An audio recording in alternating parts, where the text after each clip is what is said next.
प्यारे बच्चों,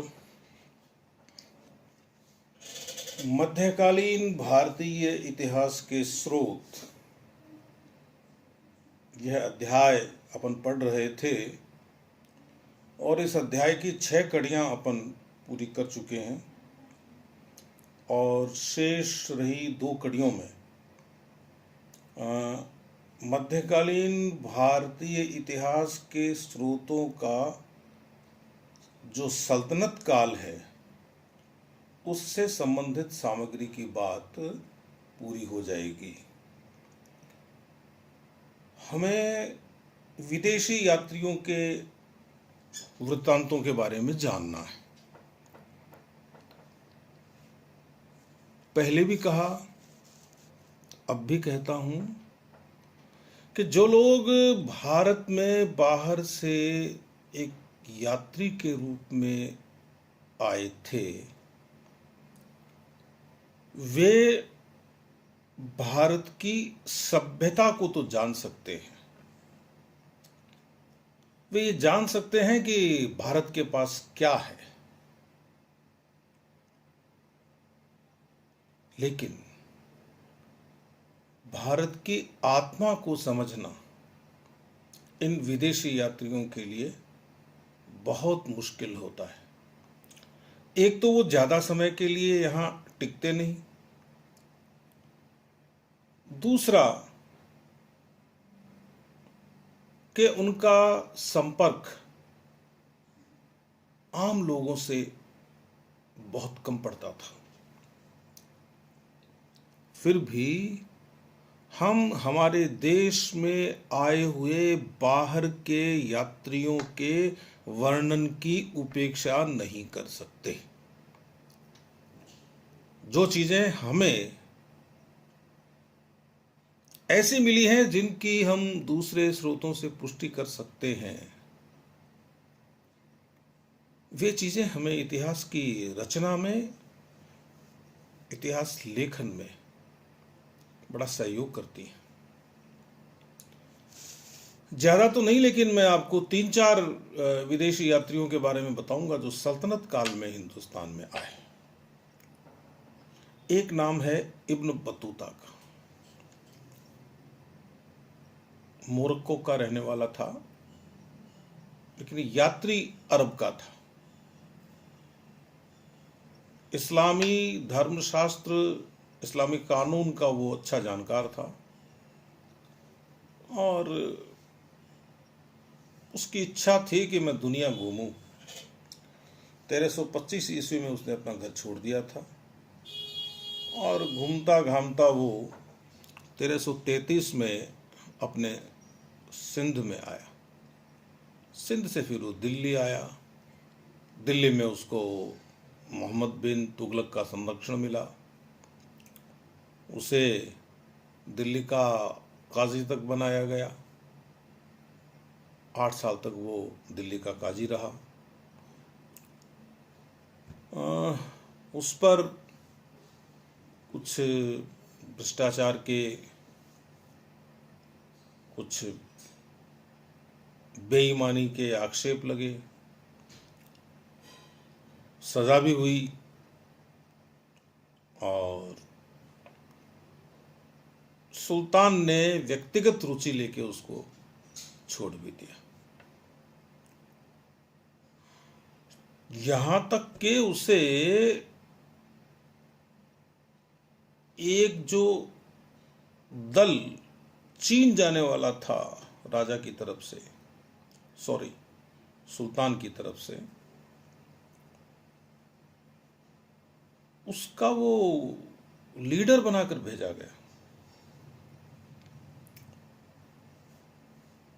अब दुर्भाग्य था उसका कि वो चीन देख नहीं सका। रास्ते में उसका जो पानी का जिस जहाज में वो जा रहा था उसका एक्सीडेंट हो गया, दुर्घटना हो गई, तो उसको अपना काम निपटाए क्या काम वो शुरू ही नहीं कर सका, दिल्ली लौटना पड़ा। फिर बाद में वो मालदीव, श्रीलंका निकल गया। फिर वहाँ से वो दक्षिण भारत की तरफ आ गया। दक्षिण भारत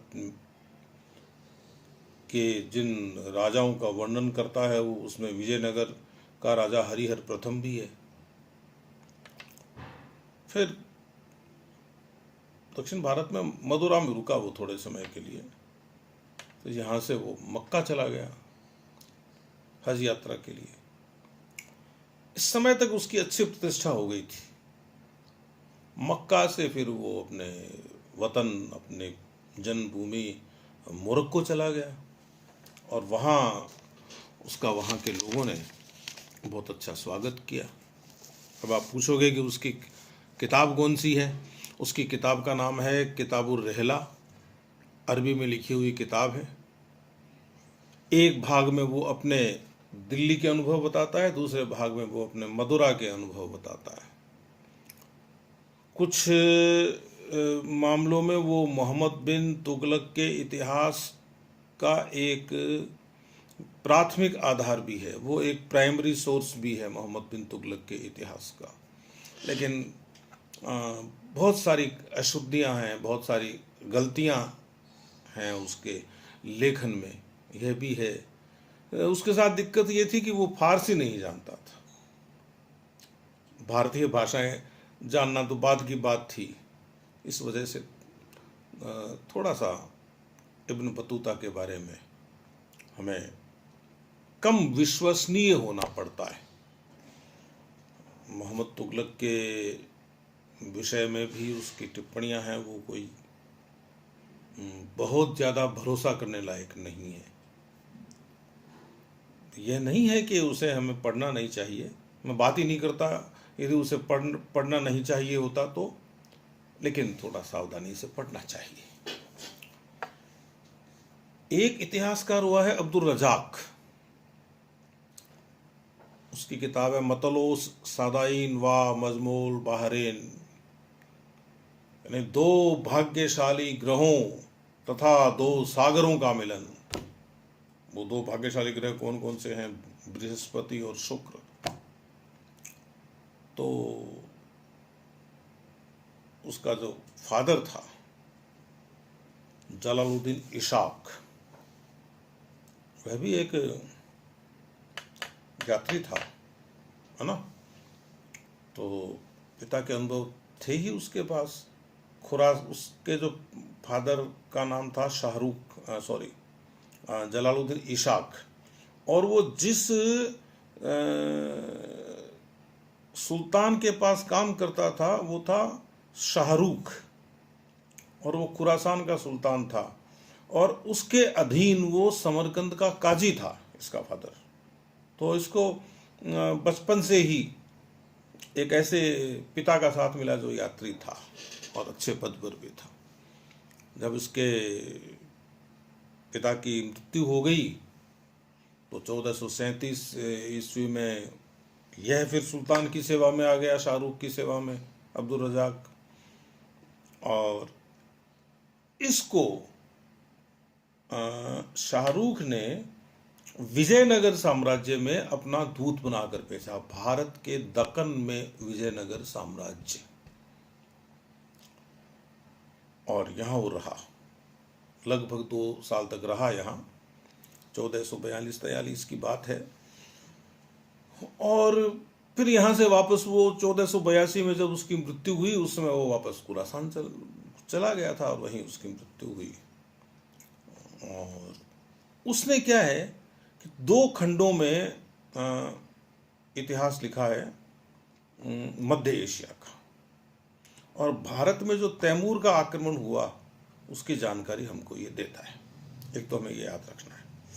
एक ये क्या है कि विजयनगर साम्राज्य के दरबार में भी, उसकी राजसभा में भी रहा देवराय सेकंड के समय पे, तो विजयनगर साम्राज्य की जानकारी भी इससे मिलती है। कुछ तो वहाँ के राजा के बारे में और कुछ वहाँ की व्यवस्था के बारे में, चाहे वो शासकीय व्यवस्था हो या वो सामाजिक व्यवस्था हो। कुछ और भी यूरोपीय यात्री हैं, जैसे मार्को पोलो है, निकोलो कॉन्टी है, बारबोसा है, पायस है।